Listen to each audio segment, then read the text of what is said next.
Hi, thanks for coming on. Andy here with you Thursday, 1st of July, answering your questions finally and looking ahead to the games on Friday, Saturday. And we'll go through where we are on the selections in the tournament so far and the outrights. And just to say, I'll be back Monday. Next time will be Monday. And this is going to be a longer video because I'm going to answer these questions. If you don't want to listen to this, just forward it on to the end if you want the bets. Or just want to see how we're doing or my figures for the games coming up. But these are just questions which I sort of asked, and I get asked all the time by people, and rather than keep emailing everybody individually back, I thought I'd sort of answer them. These are the sort of most popular 12. Okay, do I back full time and can you make a living? Yes, I've done it full time in the past. Yes, I've made a living from it. I don't now. I found it too stressful. I'll be totally honest. And there were times you'd be on a bad run, and then you think you've got some good bets. The games would be postponed, particularly Scottish football, and that would drag on for, and you could end up going 6-8 weeks without a winner. And I didn't enjoy that, and I don't know anybody that would.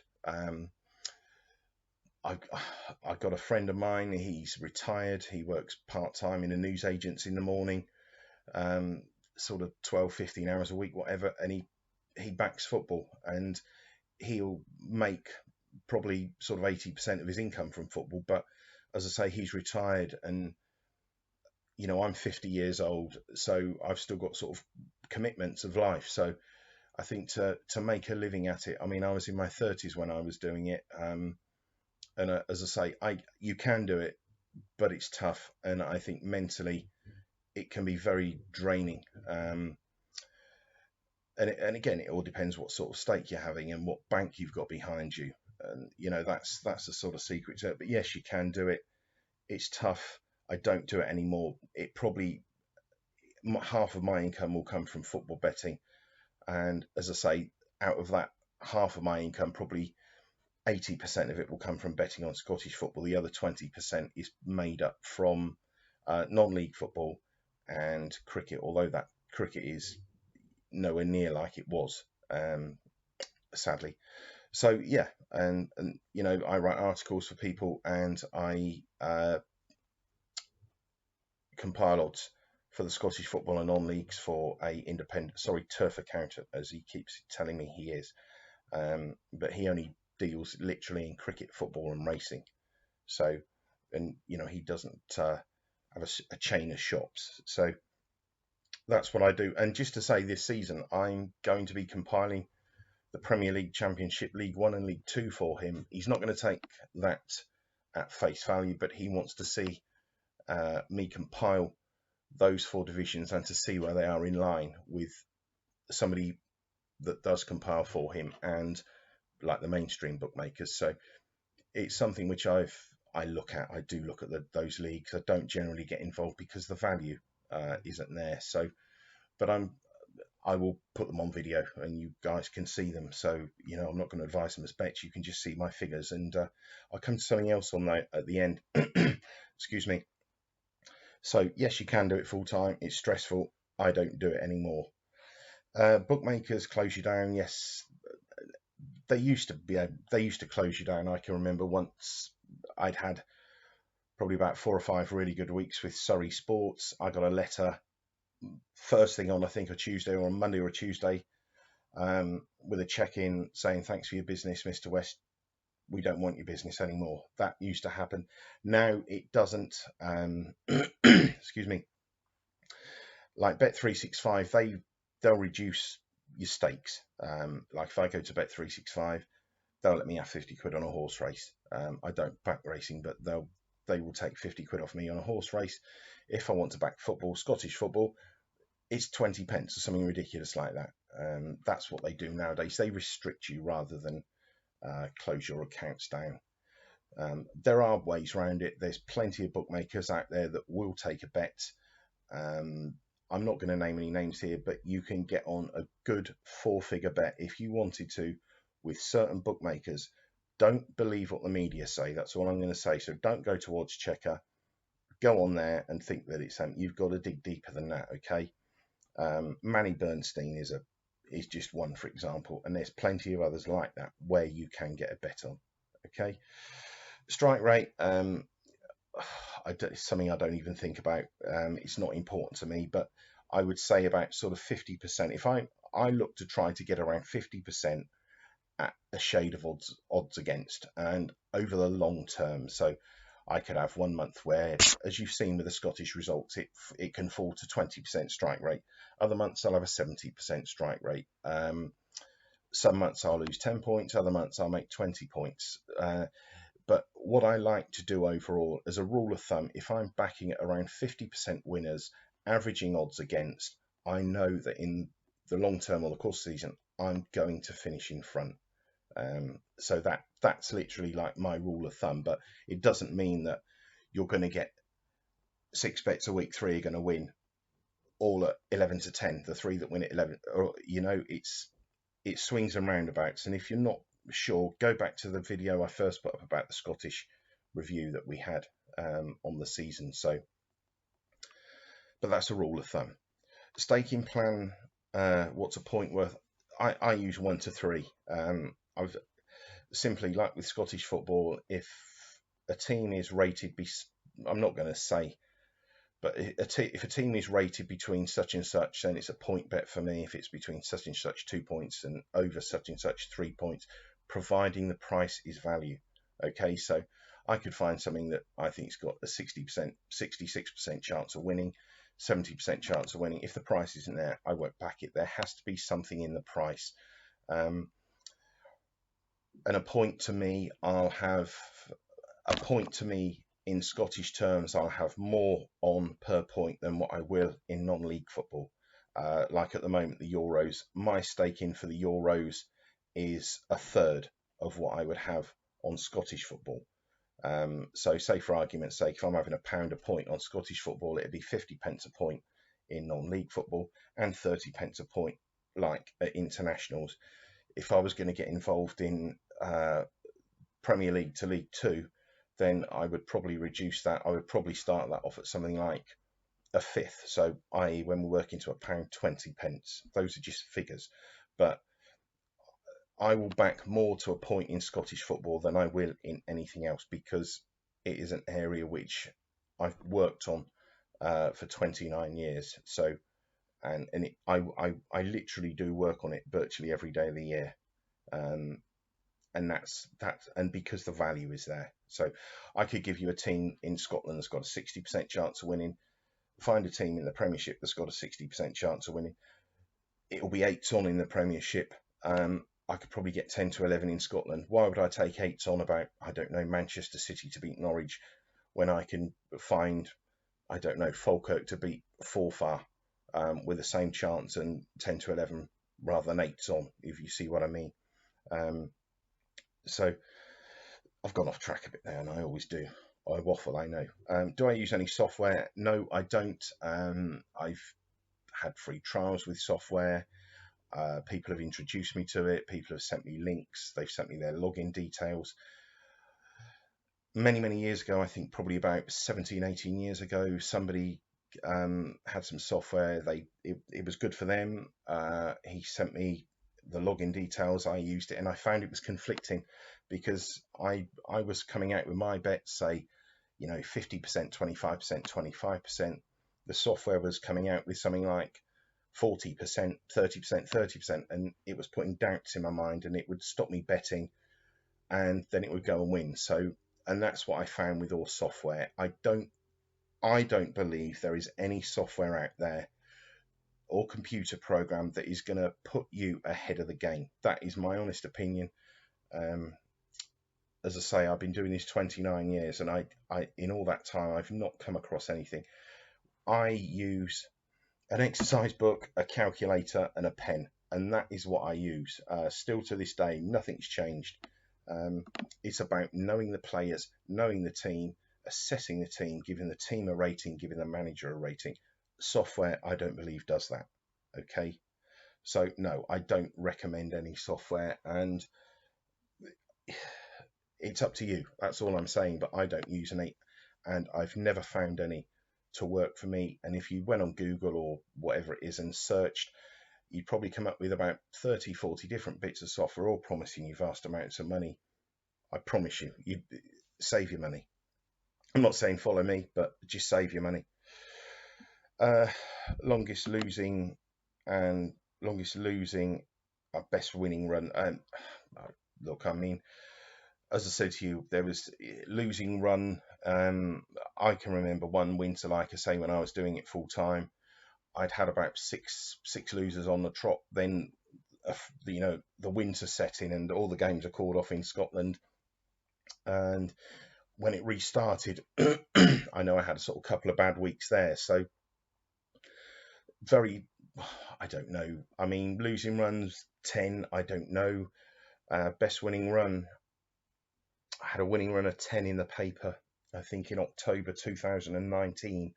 I gave 5 out one week, they all won, and 5 out the next week, they all won.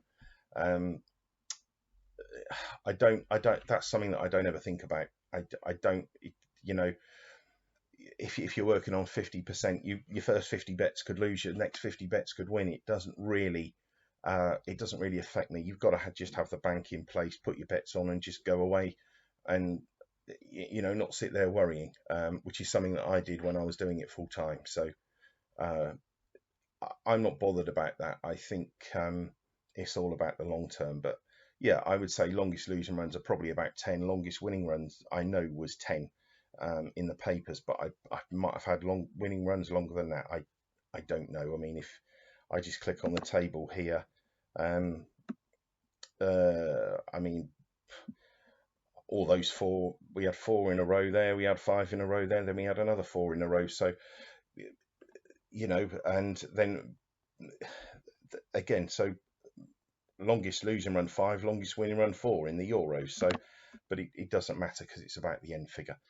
Do I back anything else other than football? Yes, I do. I back cricket, not like I used to. It was very, very good, the county championship many years ago, when the bookmakers they took the draw out of it, and it was just a head-to-head. There are a couple of places that still do that. Again, that's something you'd have to find. And I've already pointed you in the direction of one bookmaker, Manny Bernstein, and there's others like that. They will, like the guy, the turf accountant I work part-time for, he will take bets on county championship cricket, team A and team B, and not the draw. And that's something which I like. It's not as popular as it once was. Bookmakers have phased it out, and it's been phased out for a reason. Okay. You can get as much bets as you want on the 2020, but it's more of a lottery. There used to be I did make good money by laying the draw in test matches. I used to look at the pitches and see if they were what I call result pitches in cricket, where there's been a result in, say, like 9 of the last 10 test matches played there. You could lay the draw quite comfortably at 5-2 back in the day, and obviously you're laying something that's going to win 90% of the time at around 5-2. You're going to make money from, and that's just a tip on cricket. So but always don't think about the teams that are playing each other. Look at the pitch and see if it's a result pitch. That's the key thing, and that's something that people overlook when they come to backing cricket. They'll just think England, Australia, who's got the best team? Look at the pitch, check the weather, okay, see if it's going to rain, and see if it's a result pitch. Those are the things I always look for, and if you can lay the draw at a shortish price, brilliant. Do I have a website? No, I only do Twitter. I only do that because Racing and Football Outlook said you had to do it when I worked for them.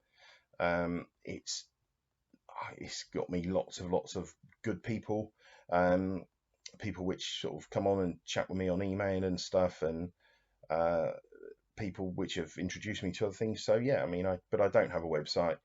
I might do. I don't know. It's not sort of a plan that I've got to do. So because I don't advertise what I do, and I don't look. I'll come to that in a minute anyway. But no, I don't have a website. Do I follow the Racing Post tipsters and thoughts on them? No, I don't. I wouldn't advise you to either. They all work from the same principle. It is like when I've said here, do you use any software? Everything is generated and you have to be a journalist more so than a tipster uh, in places like the Racing Post. The only other tipster that I knew that was any good was Figaro, who used to write in the Racing and Football Outlook alongside me. He's got to be, I don't know, probably 70, 60, mid 60s, 70s. He works the same way as I do, old fashioned. Um, he used to produce some good ratings, and but as I say, his knowledge of lower league football was very, very good indeed, and I wasn't very keen on his sort of what I call mainstream Premier League Championship football. Um, and that's just something to be aware of. That's all you get thrown in your face from the Racing Post, etc. Is Premiership games, Champions League games. It's all you see on the telly. That is what they want you to bet on. Stay away from it. Look at things from the other way. But no, if you follow the Racing Post tipsters, you're not going to make any money. And as I say, they all work from the same system, if you like. And there's not a system out there that beats bookmakers. Why only Scottish and non-league? As I've said, the prices, and I know the teams, and like I say, I can find a team with a 60% figure in Scotland where I can get 10 to 11. That 60% figure in the Premiership is going to be 4, 5, 6s on. I'll show you that this season if you follow the videos, because as I say, I'm going to price up the Premiership for the chap I work for, and I'm going to put those figures on here so you guys can see. And I just answer this one at the same time. Do I take on new members? No, I don't. I've got 15 people. Those 15 people have been with me a while, and I've extended that until the end of the year.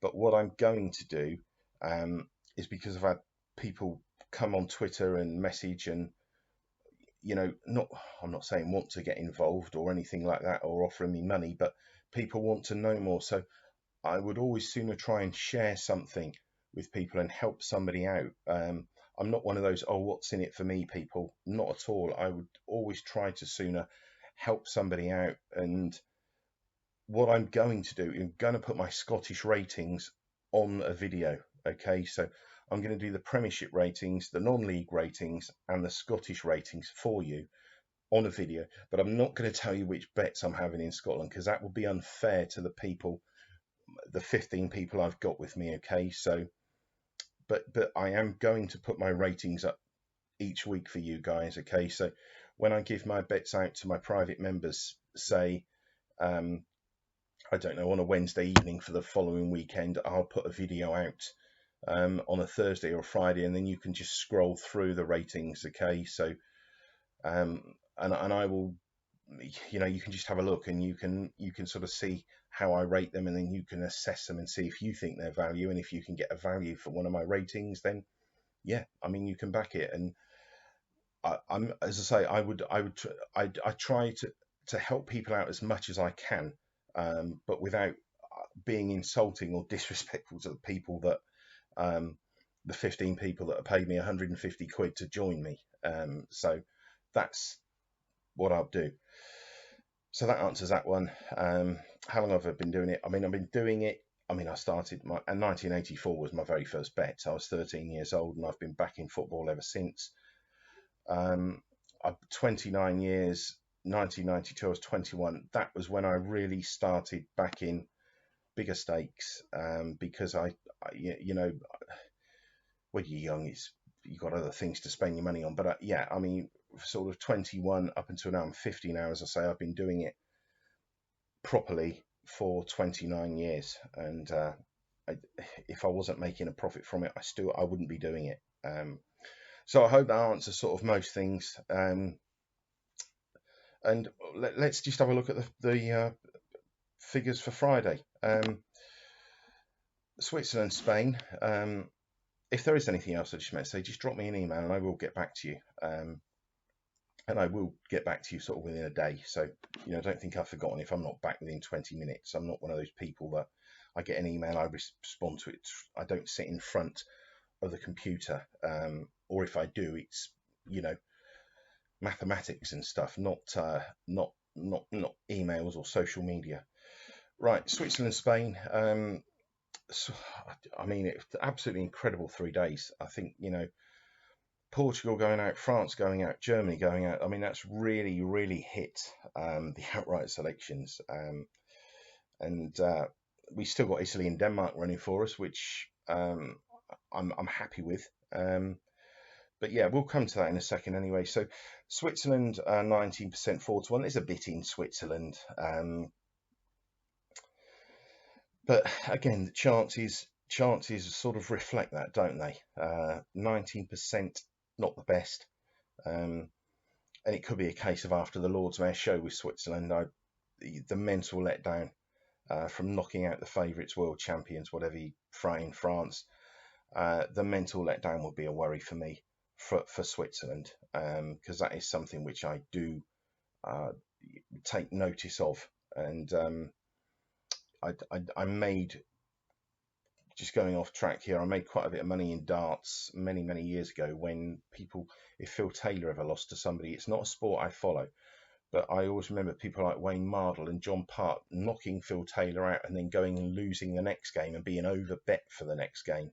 And it's just, again, that's just a little something I've picked up over the years. So it could be a case of after the Lord's Mayor show for Switzerland. So I wouldn't, but the performance against France was impressive, I have to say. They never quit, but I think the French just went to sleep, didn't they? They didn't start playing until 50 minutes, and then draw. There's a bit in the draw.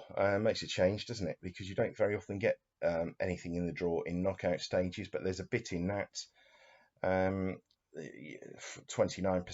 52% Spain, 4-6 again. It's too short for me. It's not a game I'd really want to get involved in. 48% Switzerland double chance, but again, extra times in play, and I don't really want to get involved in this game. I don't really think there's an angle in. Belgium, Italy. Belgium 36%, draw 30%, Italy 34%. People say, why have you got Belgium at 36 and Italy at 34?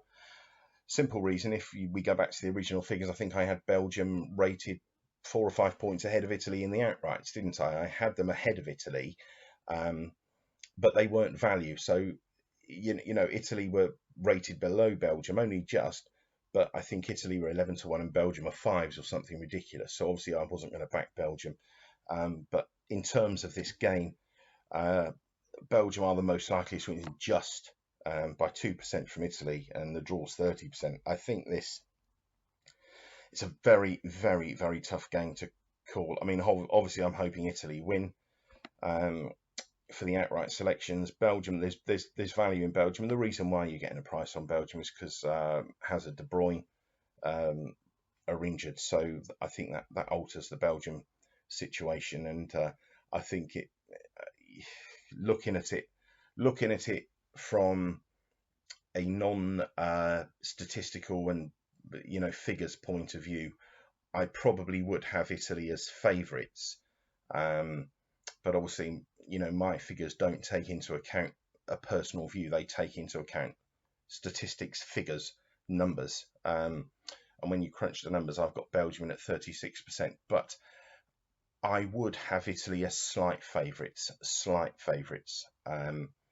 going into this game. 7-5 is too short, and 12-5 is too big for Belgium. If you wanted to back Belgium, don't let me put you off. There's nothing in the draw, but I hope Italy win for the outrights. But I think it promises to be a fascinating game. Moving on to Saturday, Denmark, Croatia. Again, Denmark, to me, look the standout bet of the quarterfinals. The figure's high enough. There's something in it. And they were so impressive. I know it was only Wales, but the team is playing amazing football. And I think another performance like the Wales performance, and they can beat the Czechs. The Czechs were good against Holland, but they were so poor, so poor, the Dutch. And well, the manager's resigned, I think, hasn't he, or been sacked? I'm not sure which, but I'll reassess Holland when it comes to the next sort of internationals. But yeah, there's a bit in Denmark. They should be odds on. They're 11-10. and I like this figure here. But as I say, don't forget we've got extra time in play. The draw's far too short, and the Czechs, they're near enough priced accordingly. But I think there's a bit in Denmark. Ukraine, England. England, I thought the performance was okay against Germany. I didn't think it was brilliant. I thought the Germans were poor, and I wanted to tell you this, I've forgotten it.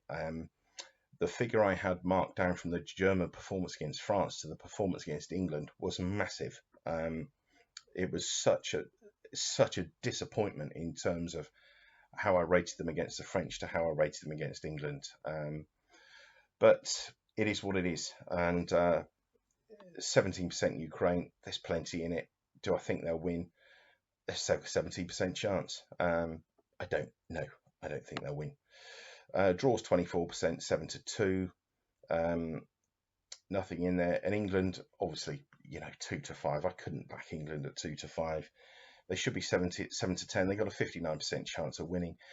The only thing I will say with this, again, I think two things I would question about England is one, the mental letdown after beating Germany, because obviously it's been first time since 1966 in a tournament, and so the mental letdown could be an issue. And secondly, they're not at Wembley, so that is just two. I'm not going to say they're negatives, okay? And people will always accuse me of knocking England and digging them out, but they're the most overbet team in football, okay? So from my point of view, I just don't want to sort of say to people, oh, yes, I think they'll smash Ukraine, because there's just two bits of caution with England. And as I say, the mental letdown and the fact they're not at Wembley. So if you're thinking of smashing in England at odds on, just bear that in mind. But as I say, I do expect them to win. Right, right. Let's have a look. Results. Played 2 games, didn't we, this week? Portugal to qualify. Disappointing. I thought they were by far the best side against Belgium. Just couldn't put the ball in the net. They'd done everything but score. Certainly warranted going to extra time. Not, we can speculate what might have happened, but I was disappointed. It was a loser. Germany to qualify. The Germans' performance was abysmal compared to the performance against France, and England deserved to win. And there you go. I'll say something positive about England. They deserve to win, and that cost us a point as well. So 25 bets, 12 winners, 48%, profit of 3.7, bit below where I'd want us to be. As I said, 4-5 was my sort of ideal figure, and this around 20%. This is 12%, which is poor, but there's still time. And as I say, as you should know, as I keep bleating on about, it's not my field of expertise. It's probably third on my list after Scottish and non-league. Right, 2 bets: Denmark to beat Czech Republic, 11-10 Betfair Sportsbook, I think is value. And again, I'm going to go Denmark half-time and full-time, because I think the Danes like to start the game well and positive and on the front foot. And I think if they are to win this game, I think they'll score in the first half, and as they have done in the last few matches. And at 13-5, I think that's a good price, because I put that in at 7-4. So we're getting almost 3-1, which is pretty good. And but anything can happen. It's the knockout stage. We could get extra time, and Denmark could win in extra time, and that would scupper both bets. But that's it. I'll be back Monday. I hope I've answered all your questions. If I haven't, drop me an email. And fingers crossed we have a good weekend.